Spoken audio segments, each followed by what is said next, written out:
Tablarımıza qaldığımız yerdən davam edirik. Bu dərsimizdə başlayırıq fayl tabına. Əslində Word tablarımızın daxilində ilk sırada fayl tabı gəlir. Sadəcə biz Home və Inserti bitirdikdən sonra fayl tabına geri qayıdırıq ki, sizin proqramdan məlumatınız olsun. Siz daha sonra sənəd daxilində dəyişikliklər etməyi, yaddaşın ünvanlamasını, çevrilmə prosesini, təhlükəsizlik problemlərini təmin etməyi öyrənəsiniz. Fayl tabına biz geri qayıtdıqda sizi bir sahə qarşılayır. Bəli, bu sahə sizə tanışdır, çünki biz Word proqramını ilk açdıqda da həmin sahə ilə qarşılaşırıq. Sizi sənədlərin növləri qarşılayır. Hal-hazırda arxa fonda bir sənədiniz açıqdır. Əgər bunlardan birinə klik etsəz, o sənəd açıq ola-ola bu da açılacaq. Yəni hal-hazırda aktiv olan sənədiniz qapanmayacaq. Baxın, yeni bir sənəd götürürəm. Word sənədinin üzərində dururam. Həm 2 saylı, həm də 3 saylı sənədimiz aktiv şəkildə görünür. Daha sonra yenə yerləşir əvvəlcədən istifadə olunan sənədlərin siyahısı. Bu da eyni şəkildə hansısa sənədi açsaz, bütün sənədlər olduğu yerində qalır. O bastığınız, yəni aktivləşdirdiyiniz sənəd yenə də davam edir. Home panelində açılır əvvəlcə fayla basdıqda. New butonu və Open butonu Home panelinin iki hissəyə bölünmüşüdür. Yəni Home paneli elə bir həm New'dan, həm də Open'dən bu iki sahənin bircə istifadəsindən hazırlanır. Gəlirik info tabına. Bu məlumata baxmaq üçün gəlin dolu sənədə keçək. Burada daha aydın görəcəksiniz. Baxın, hal-hazırda bir sənəd götürdük. Bu hansı ki içində məlumatlar var. Sizə sağ tərəf aşağıda məlumatlar gəlir. Sənəd daxilində 1977 söz olduğu, sənədin yaddaşda 38.9 GB yer tutduğunu, hansı tarixdə yaradıldığını, hansı tarixdə istifadə olunduğu haqqında məlumat verir. Sənəd açıldıqda hansı, belə deyək, saniyə, zaman müddətində dəyişiklik edilib, o haqqında məlumat verir. Hal-hazırda sənədi açdıq və sadəcə tənzimləmələr panelini aktivləşdirdik deyə heç bir dəyişiklik etməmişik. Sağ tərəfdə sizin haqqınızda və sizin yaratdığınız sənəd haqqında məlumat gəlir. İndi qayıdırıq sol tərəfə. Amma bunun üçün dolu sənədimizi bağlayırıq, heç bir zərər görməsin deyə. Biz sol tərəfə basdıqda bizi qarşılayır bu sahə. Bayaqki sənədin böyük ehtimal gördünüz, yuxarıda bəzi əmrlər var idi. Bunun hal-hazırda gəlməməsinin səbəbi sənədi yaddaşa salmamağımızdır. Sənədimizi yaddaşa salaq, həmin panel bir daha aktivləşsin. Adında dəyişiklik etmədik.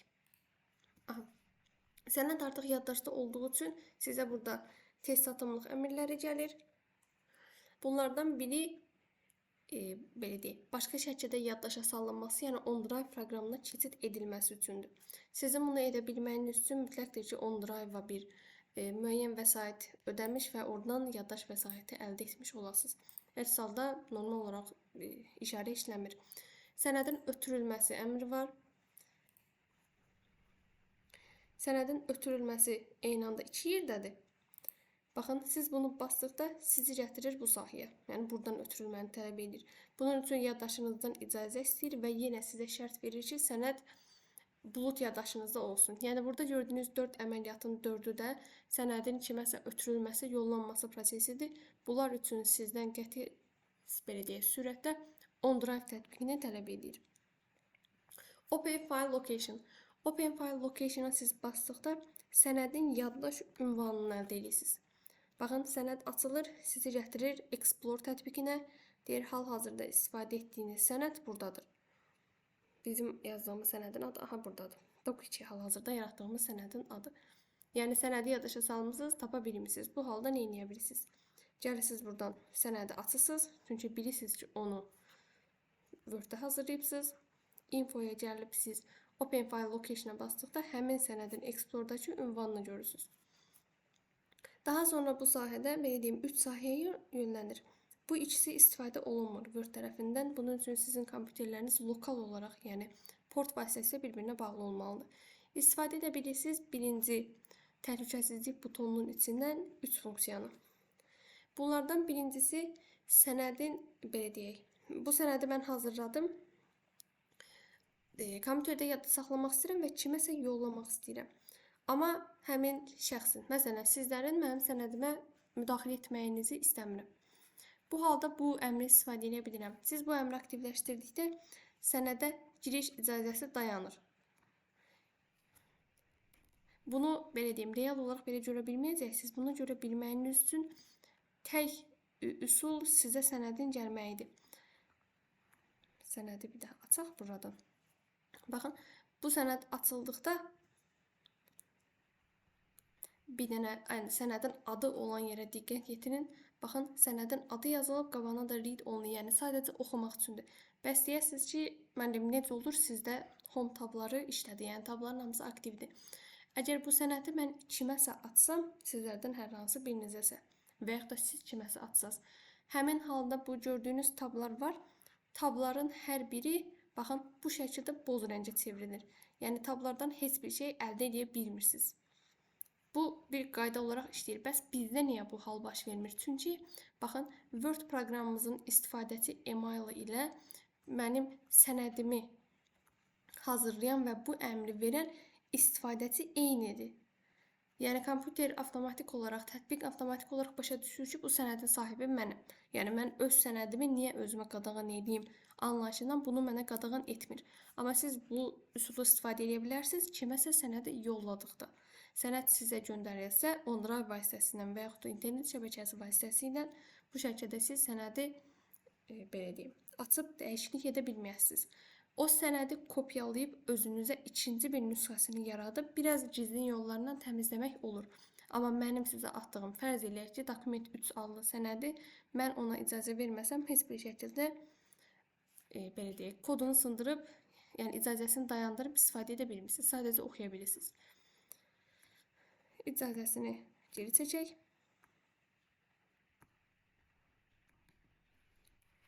Mouse'umuz dondu. Var sənədin koda qoyulması. Təhlükəsizlik baxımından yaradılan, belə deyim, sadəcə oxuma icazəsi başqa bir şeydir, koda qoyulma anlayışı başqa bir şeydir. Kodumuzu təyin edək, 4 hərfli bir simvolu, bir daha kodumuzu təkrar etməyimizi istəyir, eyni kodu təkrar edirik.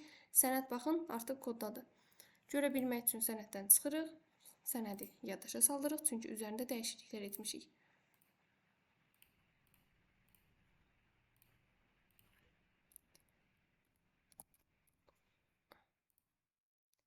Sənədimiz yaddaşa gəldi. İndi Word proqramını ümumən bağlayırıq. Gəlib doc 3 sənədimizi açırıq. Baxın, sənəd açılarkən sizə sual verir. Sənədin açılması üçün kod qoymalısınız və burada bir şart xəbərimiz var. Bu sənədi heç bir şəkildə qıra bilmirsiniz. Əgər həmin dəyişiklik qadağan olubdursa, bəli, orada çox bir problem yoxdur. Yəni onu biraz da çətinliklə olsa qırmaq olur. Lakin koda qoyulubdursa, kod sizdə yoxdursa, heç bir şəkildə bunu istifadə edə bilmirsiniz. Kodunuzu daxil edirsiniz. Sizə yenə məlumat gəlir. Sənəd sadəcə oxumaq üçün hazırlanıb. Siz də deyirsiniz, bilirəm. Word sənədiniz bundan sonra açılır. Fayl sahənizdə infoda edə biləcəyiniz dəyişik, yəni gizlilik dəyişiyi sadəcə bura aiddir. Daha sonra fayl tabına geri qaydırıq. Bu sənədi gəlin bağlayaq.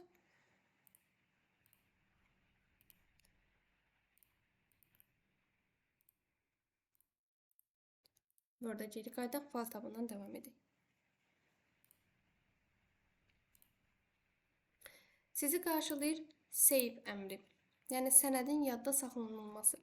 Sənədin yadda saxlanılması üçün bəzi qaydalarınız var. Gəlin əvvəlcə üsullarına baxaq. Sənədi hazırladınız, daha doğrusu açdınız. Sənədiniz Word tərəfindən standart bir adına malik olur. Bu hər zaman dokument 1, 2, 3 sənədin sırasına aid olaraq gün ərzində hazırlanan sənədin sırasına aid olaraq artıb azalır və yaxud da doc olaraq saxlanılır. Sənəddə işləyərkən sənədi yaddaşa salmağın 3 üsulu var. Biri sağ küncdə sizə gələn save butonudur. Ekranın, sol küncündə, ekranın sol ən üst kənarında save şəkli olur. Siz onu basdıqda ekrana gəlir panel və bunun qısa yolu Ctrl+S ilə üzərində də durduğumuz üçün görə bilərsiniz bu butonun altında. Ctrl+S basarıq klaviaturadan sizə sual verir. Sənədin adı doc 1 olaraq yaddaşa salınsın. Burada sənədin adını yazırıq. Daha sonra isə faylın location'ı, yəni ünvanını. Sənədləri açırıq. Mən bunun D diskinə salınmasını istəyirəm. Ola bilər ki, bu aralıqda sizə lazım olan sənəd sahəsi yoxdur. Yəni bunlar müəyyən bir müddət tətbiqi istifadə etdikdən sonra başlayır istifadəyə düşməyə. Əgər sizin belə deyim, bu sahədə digər yaddaş ünvanlarınız gəlmirsə, istifadə edə bilərsiniz bu butonu. Baxın, More Options, yəni digər tənzimləmələri açırsınız, sizi gətirir fayl tabında Save As-ə. Buradan da basırsınız Browse əmrini. Browse əmrinə gəldikdə sizi Explore-a gətirir. Artıq buradan istədiyiniz bir ünvanı seçə bilərsiniz. Geri qaydırıq. Save və Save As. Save ilkin olaraq bastığımız Ctrl+S-dir. Sənədi əgər yaddaşa salmayıbsınızsa, belə deyək. Siz buna basdıqda sizə sahə açılır, bu sahə. Yəni Ctrl+S-in sahəsi. Əgər xeyr, sənədi yadda saxladıqsa, əgər bu adla içinə hər hansısa bir məlumatlar yazdıqsa, bu halda fayla gəlib Save-i basdıqda sadəcə belə deyək, adlandırılmış fayla sonradan yazılan məlumat daxil edilir. Adlandırılmış fayla, yəni yaddaşda doc1 adı ilə mövcud olan fayla siz Ctrl+S basdıqda həmin məlumat sənədə əlavə olunur. Yəni Ctrl+S ilə Save butonu eynidir. Save As isə necə işləyir? Sənədi yaddaşa salmışsınız doc1 adından. Daha sonra onun adını dəyişmək istəyirik. Basırıq Save As və yaddaşını da dəyişmək istəyirik. Məsələn, mən onu salmışam D diskinə, artıq istəyirəm istifadə ekranına gəlsin. Çünki tapmaqda çətinlik çəkirəm. Baxın, sənədin adı deyil 1-dir, amma bu sənəddən artıq 2 dənə olmuş olacaq. Baxın, doc1 burada durur. Biz yenisini yaradırıq. Save As-ə basdıqda eyni sənədi başqa şəkildə təkrar yaddaşa salmaq istəyirik deməkdir. İstədiyimiz bir adı qoyuruq, yazırıq doc1 nüsxə. Daha sonra da yenə yaddaş sahəsini seçirik. C diski ola bilər, ekran ola bilər, istifadə masası ola bilər. Biz seçək yenə D diskini, onlar yanaşı düşsün. Baxın, gəlirik Explorer. Doc1 nüsxə ilə doc eyni anda arxa-arxayadır. Bunlar daxilində doc1-i açaq. Baxın, burada da necəsizdir məlumat yazdığımız sözdür. Doc1-də də, yəni bu ikisi eynidir. Sadəcə müxtəlif ünvanda, müxtəlif adla yaddaşa saxlanıla bilər. Bu işi də görən sahəmiz Save As-dir. Print bizi gözləsin, ona ən sonuna qayıdacaq. Gəlirik ötürmə əmrinə. Ötürmə əmrini həyata keçirmək üçün kompüterin sizdən bir neçə üsulları istifadə edir. Birinci üsulu sizin kompüterinizin belə deyək, Ethernet portları ilə bir-birinə bağlı olmasıdır. Yəni yollamaq istədiyiniz şəxslərin. İkinci üsul Outlook proqramı, yəni email qurğusudur. Üçüncüsü isə şəbəkə vasitəsilə yollanılmasıdır. Bu üçündən biri əgər kompüterinizdə mövcudsa, üç üsuldan birini seçib yoxlaya bilərsiniz. Bir də sağ tərəfdə belə bir üsul gəlir. Sənədi istəsəz Cool'da, yəni bulut OneDrive proqramına yollayıb, oradan da internet vasitəsilə yollaya bilərsiniz demək istəyir. Export sənədin başqa şəkildə xaric olunması anlayışıdır. Əgər belə deyək, Word sənədi bir sənəd olduğu üçün onun çevrilişi çox vaxt sadəcə PDF-ə olur. Yəni PDF qurğularına olur. Sənəd yaddaşa saxlanılır. Əgər sənədi belə deyək, PDF formatına çevirmək istəyirsinizsə, bu əmrə basa bilirsiniz. Baxın, sənədin tipinə baxın. Sənədin tipi PDF formatıdır, adı da budur. Yazıram doc1 nüsxə, PDF format. Onlar yanaşı düşsün, onlara baxaq.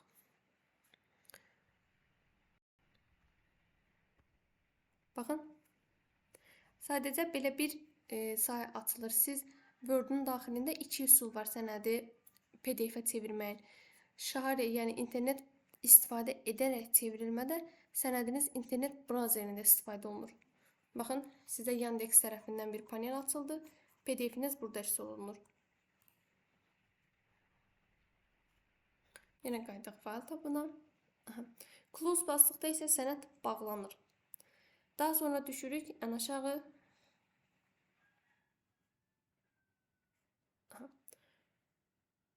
Düşürük ən aşağı. Burada Account adlı bir panel var. Siz bunu basdıqda sizə məlumat gəlir.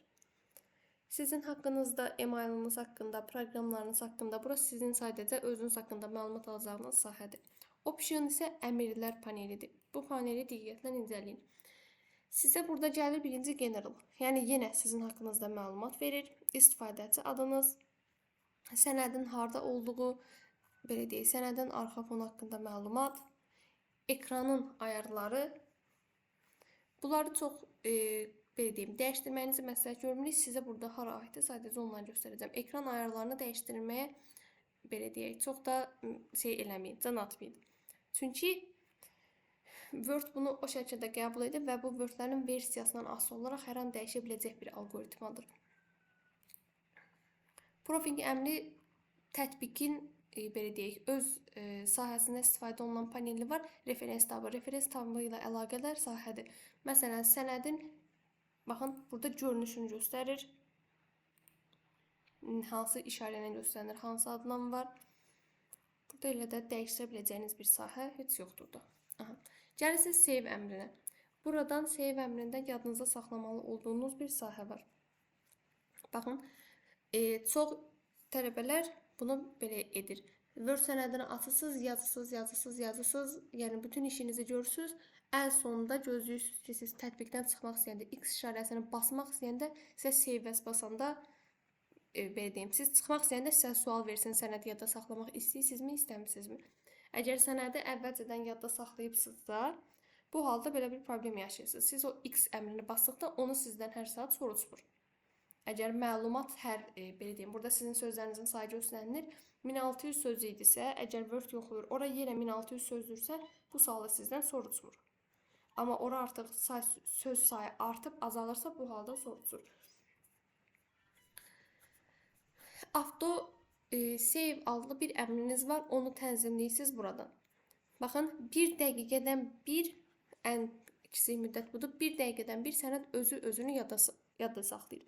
Məsələn, sənəd açılıb 46-da, 47-də yaddaşa salır, 48, 49, əgər siz ondan çıxırsınızsa, məsələn, 49-cu dəqiqənin 30-cu saniyəsində bu haldan sizdən save-i soruşur.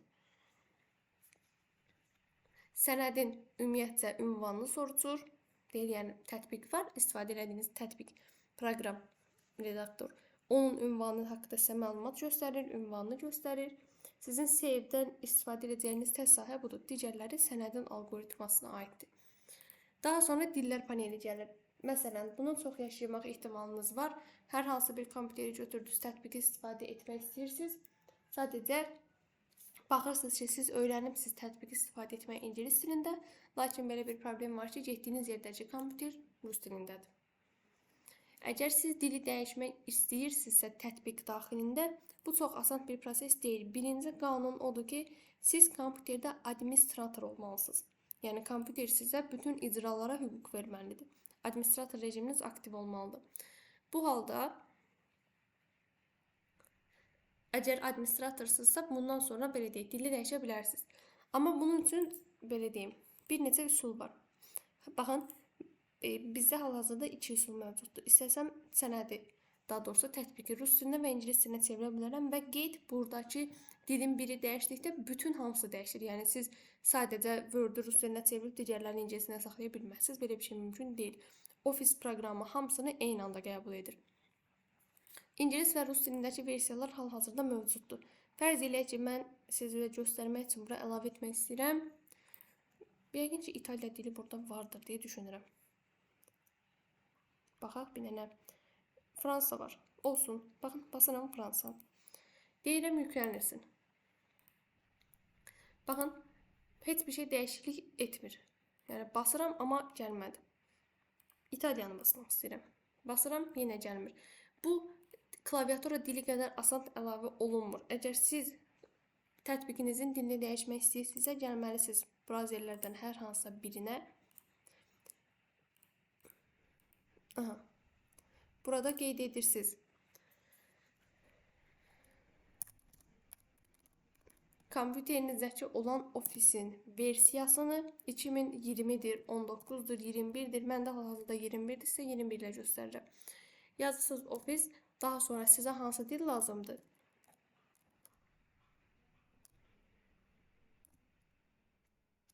Dilin adını yazırsınız, daha sonra yazırsınız setup sözünü və normal olaraq download. Bəli, bunu Azərbaycan dilində yazıbsınız. Bunu bilsəz də bilməsəz də ingiliscə yazırsınız. Çünki tətbiqlər, proqramlarımız yazılıb Amerika istehsalıdır. Onlar da istifadə edilir. Normal olaraq ingilis dilinə. Baxın, bura bir sahə gəlir.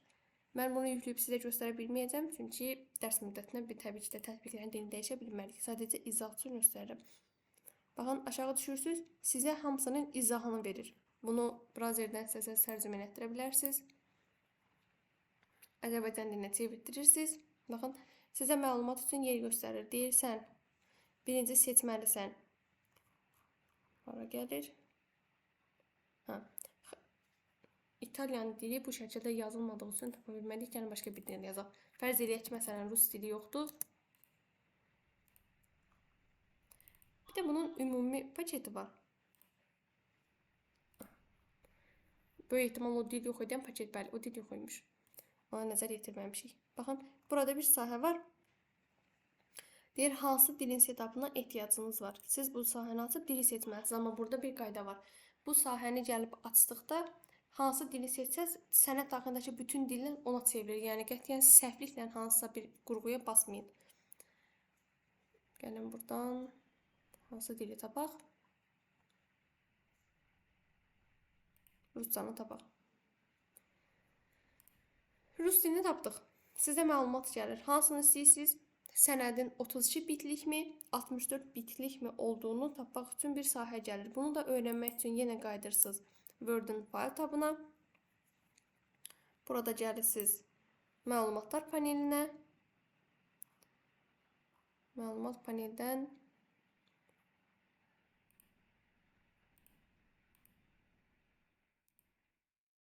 nə içində çıxacaq?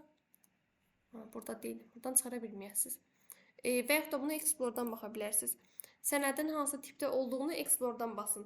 Hər hansısa Word-ün və yaxud da PowerPoint-ün location-ını açın, orada cümlə olaraq yazılır. Sənədin tipini tapırsınız, 32 və yaxud da 64 bit, hansı bitdə istifadə olunursa basırsınız Office proqramınız. Sənəd gəlir, yüklənir. Baxın, yüklənmə providerinə baxın. Mən bunu dayandırdım. Dayandıra bilmədik, artıq yükləndi.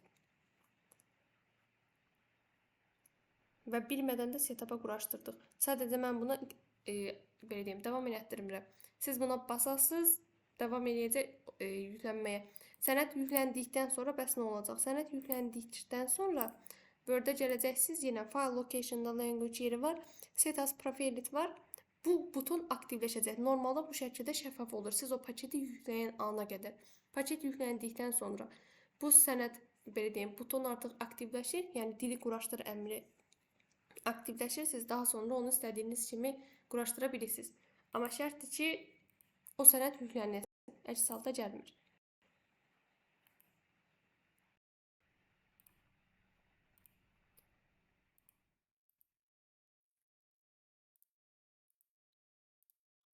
Səbirlə bütün browserləri açdıq.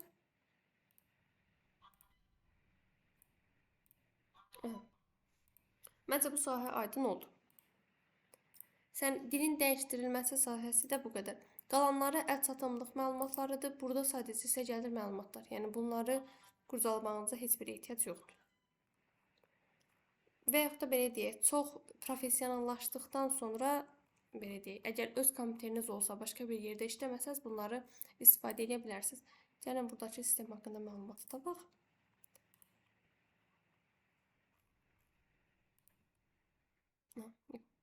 Ancaq buludda çıxır məlumat. Tamam. Fayl tabına baxırıq. Fayl tabında sonuncu olaraq qaldı print tabımız. Bunu isə digər dərs videomuzda izah edirik. Çünki bunun zamanı da bu videonun arxasına əlavə eləsək çox olacaq. Printin əvvəlcə setup'ının yüklənməsini öyrənəcəyik. Setting ayarlarından tənzimləməsini, daha sonra Word-də necə istifadə edirik onu.